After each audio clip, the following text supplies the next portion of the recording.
Hello student, आप सभी का स्वागत। मैं ताराचंद। आज हम बात करते हैं बीए पार्ट सेकंड सामाजिक शोध। और सामाजिक शोध के अंतर्गत एक लेसन चल रहा है जो फर्स्ट लेसन इम्पोर्टेंट लेसन है, उसमें है सामाजिक अनुसंधान। तो सामाजिक अनुसंधान के बारे में हमने कुछ चर्चाएं की। आज हम बात करते हैं, बहुत इम्पोर्टेंट प्रश्न है, सामाजिक अनुसंधान की प्रक्रिया, चरण अथवा स्तर। अर्थात एक अध्ययनकर्ता किसी क्षेत्र में पहुंचकर किस प्रकार से उस समस्या का समाधान करता है, अनुसंधान करता है और उसका पता लगाता है। जैसा कि हमने पूर्व की वीडियो में बतलाया कि सामाजिक अनुसंधान को हम अंग्रेजी में सोशल रिसर्च कहते हैं। Social plus research. सोशल का मतलब होता है सामाजिक अथवा समाज में, और रिसर्च का मतलब होता है अनुसंधान करना, खोज करना, पता लगाना अथवा जांच परख करना या अन्वेषण करना। तो यहाँ पर सोशल और रिसर्च, तो रिसर्च दो शब्दों से मिलकर बना है, री प्लस सर्च। री का अर्थ होता है बार बार या पुनः, और सर्च का अर्थ होता है खोज करना या जांच करना, तब तक जांच करते रहना जब तक किसी वास्तविकता का या सत्यता का पता न चले। तब तक अध्ययनकर्ता को उस विषय में निरंतर प्रयास करता रहना चाहिए। यही हमारा सामाजिक अनुसंधान है। अर्थात समाज के अंतर्गत कोई भी समस्या है, उस समस्या का जब हम अध्ययन करते हैं तो अध्ययन की हमारी जो प्रक्रिया है वो इस प्रकार होनी चाहिए कि तब तक हमें वास्तविकता का, सत्यता का पता न चल जाए, तब तक हम उस अध्ययन को करते रहना चाहिए। यही हमारा सामाजिक अनुसंधान है। समाज के अंतर्गत अनेक समस्याएं हैं, समाज में अनेक घटनाएं घटित होती हैं। उन घटनाओं के विषय में वास्तविकता का, कारण अथवा संबंधों को पता लगाने की जो प्रक्रिया है, तार्किक पद्धति से नियम पूर्वक चरणबद्ध तरीके जो जांच करने की प्रक्रिया है, वो हमारे लिए कहलाती है अनुसंधान। अनुसंधान कोई अलग चीज नहीं है। अनुसंधान का मतलब है जिसके बारे में पता नहीं है, उस समस्या के विषय में पता लगाने की प्रक्रिया है। अथवा कोई भी जब घटना घटती है तो उस घटना के पीछे कोई न कोई कारण या संबंध होता है। अनुसंधान के द्वारा उस समस्या के प्रति कारण और क्या संबंध है, इस बात की जानकारी की जाती है। यही हमारा सामाजिक अनुसंधान है। तो सामाजिक अनुसंधान के बारे में हमने परिभाषा भी विकसित की, जैसे पीवी यंग ने परिभाषा, एक बहुत अच्छी परिभाषा दी। वो है कि सामाजिक अनुसंधान किसी भी सामाजिक क्षेत्र में कार्य करने का एक व्यवस्थित तार्किक एक तरीका है जिसके द्वारा नवीन ज्ञान की प्राप्ति होती है। यहाँ पर बोगस कहता है कि सहचार्य अर्थात एक साथ रहने वाले लोगों के जीवन के विषय में जांच परख करना, सत्यता का पता लगाना ही सामाजिक अनुसंधान। जबकि मोजर कहता है किसी भी सामाजिक घटना के अंतर्गत कारण और संबंधों को पता लगाने की प्रक्रिया ही सामाजिक अनुसंधान है। जबकि फिशर भी कहता है कि सामाजिक अनुसंधान एक सामूहिक शब्द है जिसके अंतर्गत किसी घटना के प्रति छिपे कारणों और संबंधों को पता लगाने का एक तरीका सामाजिक अनुसंधान है। तो उपरोक्त सभी परिभाषाओं से यहाँ स्पष्ट होता है कि सामाजिक अनुसंधान किसी क्षेत्र में कार्य करने की एक व्यवस्थित तरीका है जिसके द्वारा उस समस्या और घटना के कारणों का पता लगाया जाता है। लेकिन अब हम बात करते हैं कि सामाजिक अनुसंधान की क्या प्रक्रिया है, क्या चरण है, क्या स्तर है। यह प्रश्न आपके लिए बहुत महत्वपूर्ण है। तो हम इसको सबसे पहले हम बात लेते हैं कि जब एक अध्ययन करता है, अनुसंधान करता है, तो उसके पास बहुत सारी समस्याएं होती हैं, क्योंकि समाज बड़ा है और समस्याएं भी हमारे पास बहुत हैं।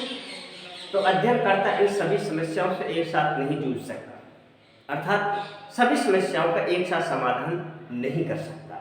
तो ऐसी स्थिति में अध्ययनकर्ता का दायित्व है कि उन सभी समस्याओं में से किसी एक समस्या का चुनाव किया जाता है, ताकि उस समस्या के संबंध में वास्तविकता का और ठीक समय पर पता लगाया जा सके। तो सबसे महत्वपूर्ण बात यह है कि सामाजिक जो अनुसंधान का जो प्रथम चरण है, जहां से वो स्टार्ट करता है, जहां से वो आरंभ करता है, वो है समस्या का चयन।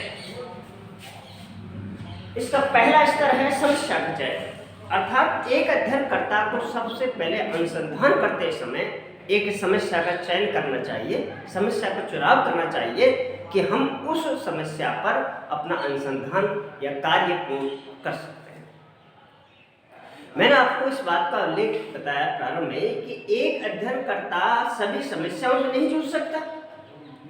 उन विभिन्न समस्याओं में किसी एक समस्या का चयन करना चाहिए ताकि वो समय पर पूर्ण हो सके। और अध्ययनकर्ता का यह दायित्व बनता है कि समस्या का चुनाव ऐसा करना चाहिए, समस्या हमारी ऐसी होनी चाहिए जिसमें कर्ता रुचि रखता हो। यदि कर्ता रुचि नहीं रखता है तो अनुसंधान पूर्ण कैसे होगा? तो सबसे पहला सामाजिक अनुसंधान का जो प्रथम चरण है वो है समस्या का चयन करना। ठीक है। दूसरी बात है संबंधित साहित्य का अध्ययन।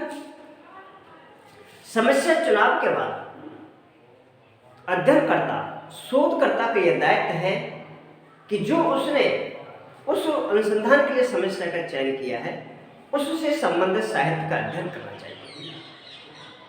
साहित्य के अध्ययन करने से अध्ययनकर्ता के लिए एक महत्वपूर्ण लाभ होता है कि उस विषय के संबंध में उसे जानकारी प्राप्त हो जाती है, क्योंकि अध्ययनकर्ता ने जो समस्या, जो टॉपिक चुनी है वो उसके लिए नया है। तो ऐसी स्थिति में अब उसके लिए जानकारी की आवश्यकता होती है।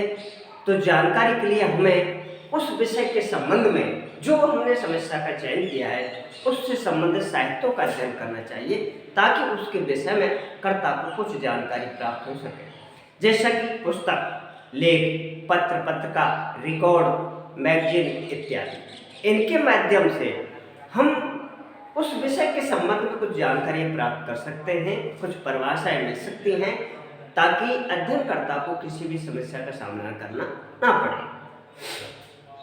तो दूसरा कौन सा था? संबंधित साहित्य का अध्ययन। पहला क्या था हमारा? अर्थात सामाजिक अनुसंधान का जो प्रथम चरण है वो है समस्या का चयन, और दूसरा है संबंधित साहित्य का अध्ययन। तीसरा जो चरण आता है वो है इकाइयों का निर्धारण, अर्थात अध्ययनकर्ता ने जिस समस्या का चयन किया है उससे संबंधित इकाइयों के बारे में हमें जानकारी कर लेनी चाहिए ताकि अध्ययन करते समय अध्ययनकर्ता को किसी प्रकार की समस्या का सामना ना करना पड़े। जैसी हमारी समस्या है, अध्ययनकर्ता का दायित्व बनता है वैसी इकाइयों का चयन करना चाहिए। जैसे कि बेरोजगारी है, जनसंख्या वृद्धि है, हमें कौन कौन से किन लोगों से किस प्रकार की बातें करनी चाहिए, कौन कौन से तत्व, कौन कौन से इकाई इस बात में सम्मिलित करनी चाहिए, इस बात का भी हमें पूर्व निर्धारण कर लेना चाहिए ताकि अध्ययनकर्ता को भविष्य में किसी भी प्रकार की समस्या का सामना करना ना पड़े।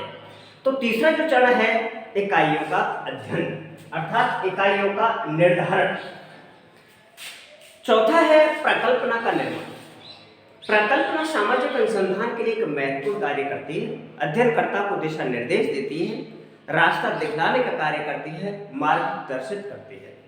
यहाँ पर प्रकल्पना के संबंध में हम एक लेसन बाद में भी आएगा जो विस्तृत है, लेकिन अब हम बात करते हैं कि सामाजिक अनुसंधान में प्रकल्पना का जो महत्वपूर्ण स्थान है।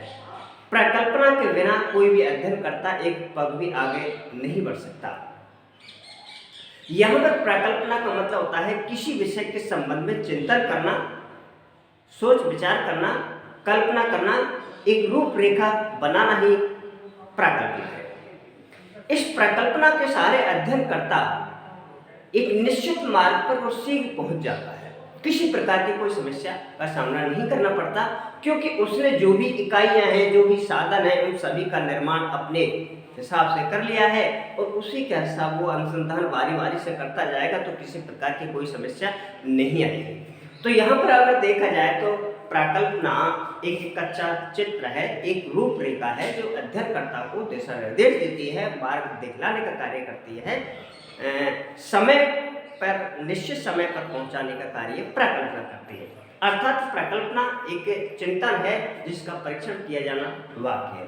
प्रकल्पना वास्तविक नहीं है, प्रकल्पना तो एक रूपरेखा है जिसके सारे से हम अध्ययनकर्ता या कोई शोधकर्ता क्रमबद्ध तरीके से चलता है। तो सबसे महत्वपूर्ण बात है प्रकल्पना, प्र प्लस कल्पना।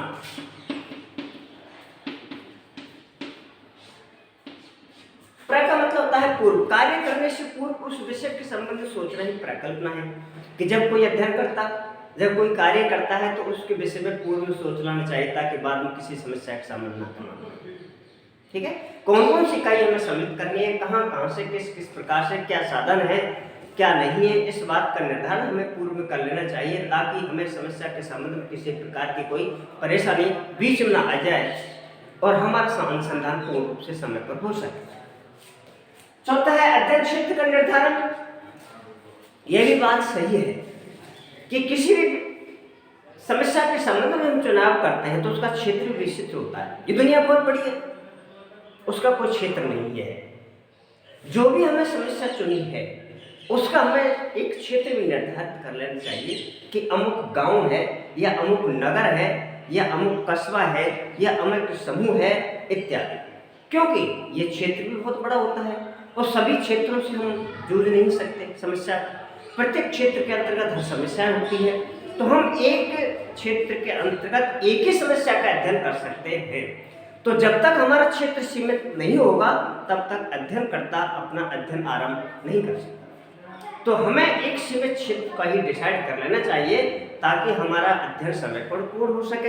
एक अध्ययनकर्ता एक विस्तृत क्षेत्र के लिए अनुपयोगी होता है। तो हमें अध्ययन क्षेत्र का भी निर्धारण कर लेना चाहिए, ग्रामीण है या कस्बा है या कोई नगर है या वार्ड है इत्यादि। यदि हमारा क्षेत्र सीमित हो जाता है तो ऐसी स्थिति में हमारी अध्ययन कार्य सीमित हो जाता है, शीघ्र हो जाता है, किसी प्रकार की कोई समस्या का सामना करना नहीं पड़ता। छठवां जो पॉइंट है सूचनादाताओं का चुनाव।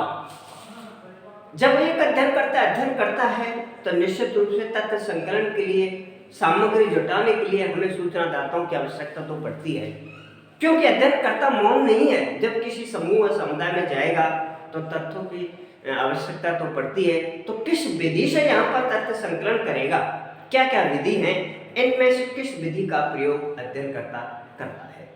तो यहाँ पर सूचनादाताओं के चुनाव के संबंध में दो प्रकार की विधियां हैं। इन विधियों के संबंध में पूर्व में बता चुके हैं और आगे भी एक विस्तृत प्रश्न भी आएगा जिसमें निर्देशन है। तो सूचनादाताओं के चुनाव में यहाँ पर दो प्रकार की विधियों का प्रयोग करते हैं, इनका भी समझ लेना बहुत आवश्यक है। अर्थात तो हम कहाँ से किस किस प्रकार से किसी विषय के संबंध में सूचनाएं प्राप्त करते हैं और किन किन लोगों के किन किन विधियों से सूचनाएं प्राप्त करते हैं, इस बात का भी अनुसंधान करने से पूर्व हमें निर्धारित कर लेना चाहिए ताकि यथार्थ समय पर हम शीघ्र ही तथ्यों का संकलन कर सकें और सामाजिक अनुसंधान को समय पर पूर्ण कर सकें। इसमें दो प्रकार के सूचनादाताओं का चुनाव करते हैं, एक तो है सगणना विधि और दूसरा है निर्देशन विधि। ये भी हमारे लिए बहुत इंपॉर्टेंट है कि यहाँ पर सगणना विधि क्या है। सगणना विधि का मतलब होता है जब अध्ययनकर्ता किसी क्षेत्र में पहुंचकर जो भी कुछ सूचना प्राप्त करता है लोगों से, तो यदि उस सूचना के संबंध में प्रत्येक व्यक्ति से बारी बारी से सूचना प्राप्त करता है और किसी भी इकाई को छोड़ता नहीं, तो वो कहलाती है सगणना विधि। अर्थात सगणना विधि का मतलब है सभी इकाइयों से संपर्क करके सूचना प्राप्त करने की प्रक्रिया सगणना कहलाती है। अध्ययनकर्ता किसी प्रांगण या क्षेत्र में पहुंचकर किसी विषय के संबंध में प्रत्येक व्यक्ति से बारी बारी से जब सूचना प्राप्त कर तथ्य प्राप्त करता है तो वो विधि सगणना विधि कहलाती है। अर्थात सभी इकाइयों से संपर्क करके सूचना प्राप्त करने की जो विधि है वो सगणना विधि, और इसके विपरीत निर्देशन विधि का भी हम सामाजिक अनुसंधान में प्रयोग करते हैं। निर्देशन विधि वह विधि है जो सभी इकाइयों से संपर्क ना करके कुछ इकाइयों से संपर्क करके सूचना को प्राप्त किया जाता है। अर्थात एक बहुत बड़ी संख्या के एक छोटा प्रतिरूप ही निर्देशन विधि है। निर्देशन विधि का प्रयोग हम अधिकांशतः अपने घरों में, मंडियों के अंतर्गत करते हैं। जैसे कि अनाज ले जाते समय यदि कोई भी किसान इस मंडी में अनाज ले जाता है तो वहाँ खरीदने वाला व्यक्ति यहाँ पर प्रत्येक इकाई को चेक नहीं करता, बल्कि कुछ इकाइयों को चेक करने के बाद ही इस वस्तु को स्वीकृत करते हैं।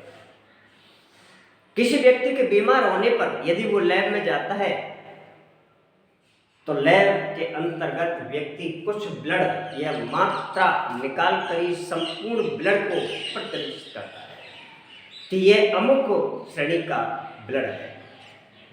जैसा कि हम घरों में चावल बनाते समय कि ये चावल पके हैं अथवा नहीं, इस बात का भी परीक्षण में संपूर्ण इकाइयों से नहीं करते, बल्कि कुछ इकाइयों को जांच परखने के बाद ही हम उन समस्त चावलों को स्वीकृत करते हैं। यह है हमारी निर्देशन विधि। अर्थात जब जनसंख्या का क्षेत्र बड़ा हो तो ऐसी स्थिति में हम निर्देशन विधि का प्रयोग करते हैं, क्योंकि उसमें सभी इकाइयों से संपर्क करना संभव है। जिसके अंतर्गत मैं आपको उदाहरण दे रहा हूं कि मान के चलो कि आप 10 व्यक्ति हैं और हमारे पास समय कम है, तो ऐसी स्थिति में हम कुछ व्यक्तियों का ही सूचना प्राप्त करके संपूर्ण अध्ययन कर सकते हैं। 10 व्यक्तियों से संपर्क ना करके 1-2 इकाइयों से संपर्क करके सूचना प्राप्त कर सकते हैं, जबकि संगणना विधि के अंतर्गत हमें समस्त 10 व्यक्तियों से सूचना प्राप्त करके अध्ययन संभव करना होगा। तो सामाजिक अनुसंधान में 2 प्रकार की सूचनादाताओं से सूचना प्राप्त कर सकते हैं। 2 विधियों के माध्यम से हम सूचना प्राप्त कर सकते हैं, एक संगणना विधि और दूसरा निर्देशन विधि। ध्यान रखें, यह प्रश्न आपको पाठ के अंतर्गत भी आता है कि संगणना विधि क्या है, अर्थात वह विधि जिसमें अध्ययनकर्ता प्रत्येक इकाइयों से बारी से संपर्क करके सूचना प्राप्त करता है, किसी भी इकाई को छोड़ता नहीं। वो हमारी संगणना समस्त इकाई से प्राप्त करके सूचना प्राप्त करता है, संपर्क करके सूचना प्राप्त करता है, वो संगणना विधि। अर्थात कुछ इकाइयों से संपर्क कर सूचना प्राप्त करता है, वो निर्देशन विधि। बाद में हमारा 7वां जो चरण है वो है सूचना स्रोत एवं अध्ययनों के उपकरण। सूचना स्रोत अब अर्थात हमें कहां से कौन सी विधियों के द्वारा सूचना प्राप्त करनी होंगी, कौन से वो उपकरण होंगे। तो यहाँ पर हम 2 प्रकार के उपकरण लेते हैं, एक तो प्राथमिक स्रोत और दूसरा है द्वितीयक स्रोत। इनका भी हम अध्ययन पूर्व की वीडियो में हम तथ्य संकलन के संबंध में कर चुके हैं कि प्राथमिक तथ्य क्या होते हैं, प्राथमिक स्रोत क्या होते हैं, द्वितीयक तथ्य क्या होते हैं, द्वितीयक स्रोत क्या होते हैं। जैसा कि हम बात करते हैं कि प्राथमिक अर्थात सूचना के स्रोत कहां से सूचना प्राप्त करते हैं, कहां से हम आंकड़े प्राप्त करते हैं, किस विधि से हम स्रोत या सामग्री प्राप्त करते हैं। तो यहाँ पर एक तो है प्राथमिक विधि जिसमें अध्ययनकर्ता किसी क्षेत्र में पहुंच करके लोगों से सूचना प्राप्त करता है, वो हमारे लिए प्राथमिक है, प्राथमिक स्रोत है। अर्थात कोई भी अध्ययनकर्ता किसी विषय के संबंध में किसी क्षेत्र में पहुंच करके उत्तरदाता से आमने सामने उपस्थित होकर के जो भी कुछ सूचना प्राप्त करता है वो प्राथमिक है।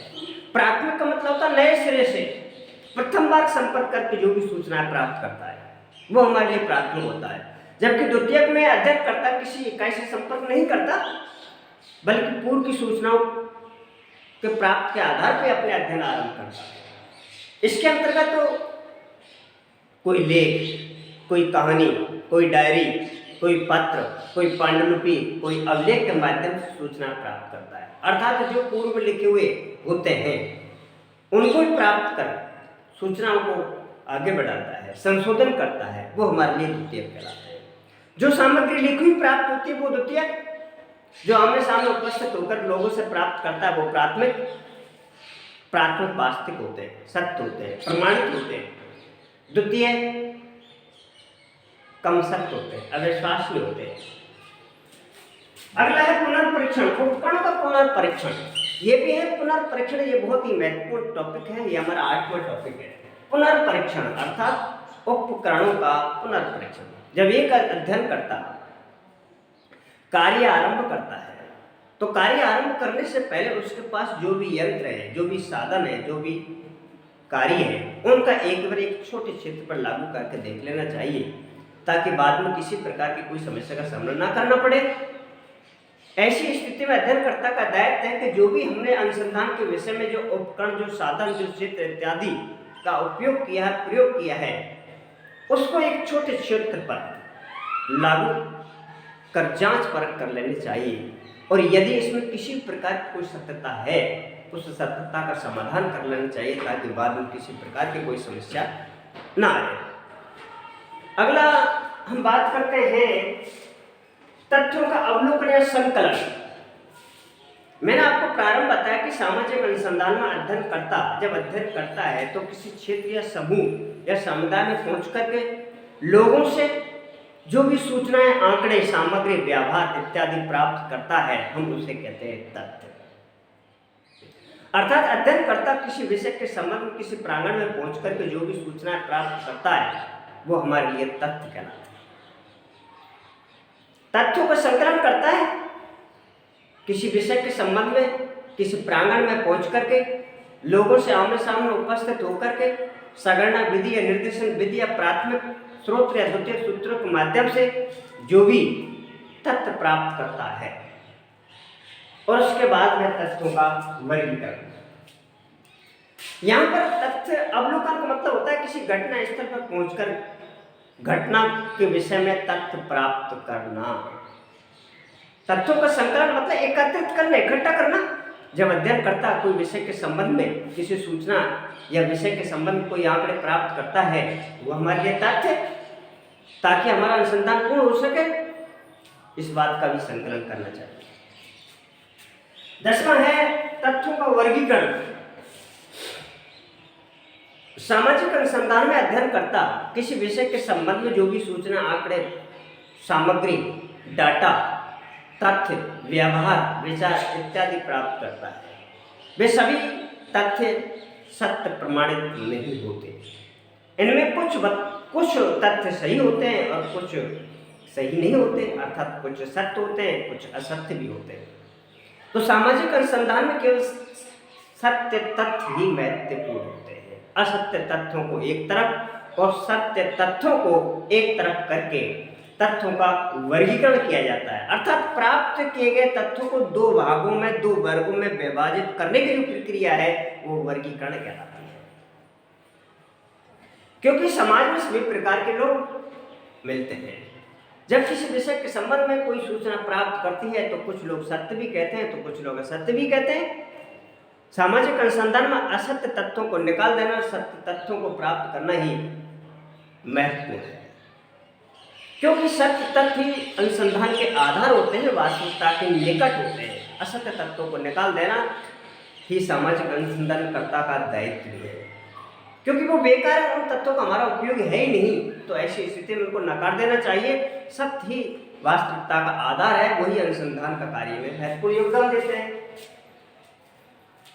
प्राप्त किए तथ्यों को वर्गों में विभाजित करते हैं, लेकिन साथ साथ हम सांकेतिक रूप भी उनको देते हैं, अर्थात किसी संकेत के द्वारा प्रदर्शित करते हैं, जिसे हम सांकेतिकरण भी कहते हैं।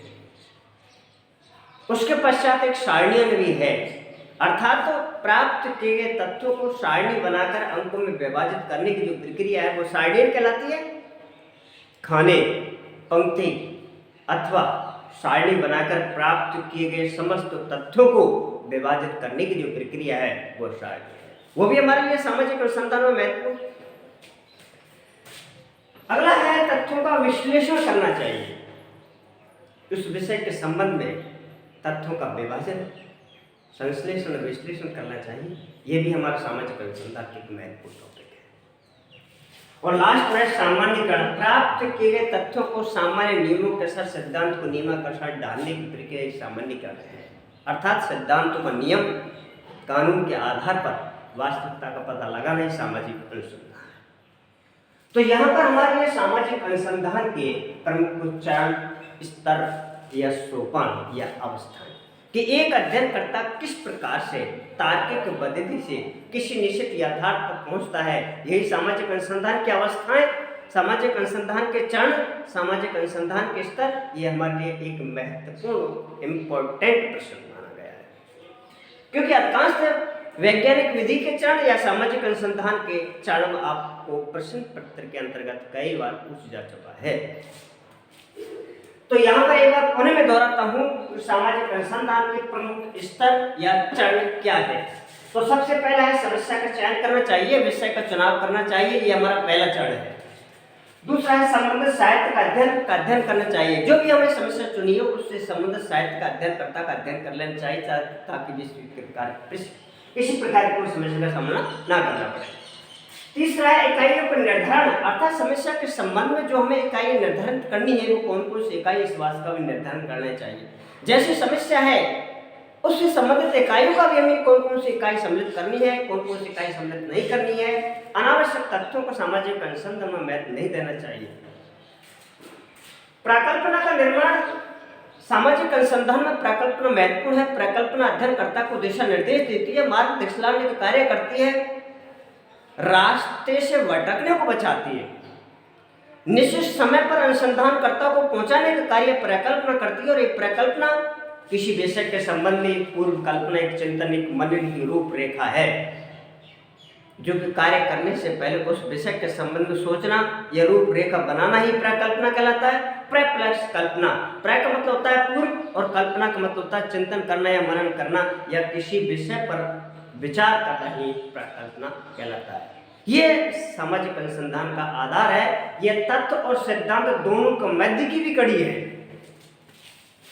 अध्ययन क्षेत्र का निर्धारण, अर्थात सामाजिक अनुसंधान के अंतर्गत अध्ययन क्षेत्र का निर्धारण कर लेना चाहिए। जिस प्रकार से हमने किसी समस्या का चुनाव भी किया था, वैसे ही सामाजिक अनुसंधान के अंदर में क्षेत्र का निर्धारण करना है कि अमुक गांव है, अमुक घर है या अमुक समूह है या वार्ड है आदि का जो अध्ययन करना है हमें उसका भी निर्धारित कर लेना चाहिए, ताकि अध्ययनकर्ता को किसी भी प्रकार की कोई समस्या ना आए। सूचनादाताओं का चुनाव, हमको सूचनादाताओं का चुनाव भी कर लेना चाहिए। अध्ययन अनुसंधान कार्य करने से पूर्व हमें किन किन विधियों से तथ्य प्राप्त करने हैं। यहाँ पर दो प्रकार की सूचनादाताओं से चुनाव करने की आवश्यकता पड़ती है। यदि क्षेत्र सीमित है, सगणना विधि का प्रयोग किया जाए। यदि क्षेत्र विस्तृत है तो निर्देशन विधि का प्रयोग किया जाएगा। निर्देशन विधि में समस्त इकाइयों से संपर्क नहीं किया जाता, बल्कि कुछ इकाइयों से संपर्क करके संपूर्ण इकाइयां प्रतिनिधित्व करती हैं, जबकि सगणना विधि में अध्ययनकर्ता प्रत्येक इकाई से बारी बारी से संपर्क करके सूचना प्राप्त करता है।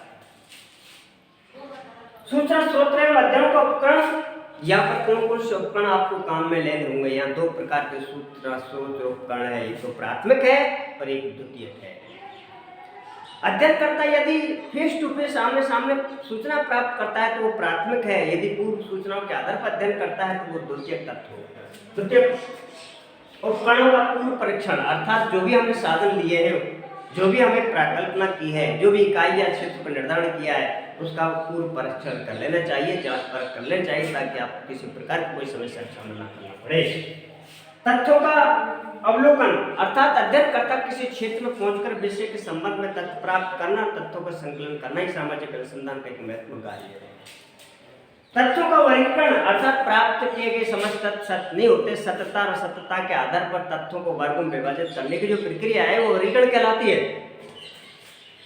और विश्लेषण, तथ्यों का विश्लेषण कर लेना चाहिए, प्राप्त किए गए समस्त तथ्यों का विश्लेषण करना चाहिए, संक्षिप्त कर लेना चाहिए। और सामान्यीकरण, अर्थात प्राप्त किए गए जो तथ्यों का एक नियम सिद्धांतों का निर्माण कर लेना चाहिए। इसी प्रकार से ये रही हमारी सामाजिक अनुसंधान की प्रक्रिया।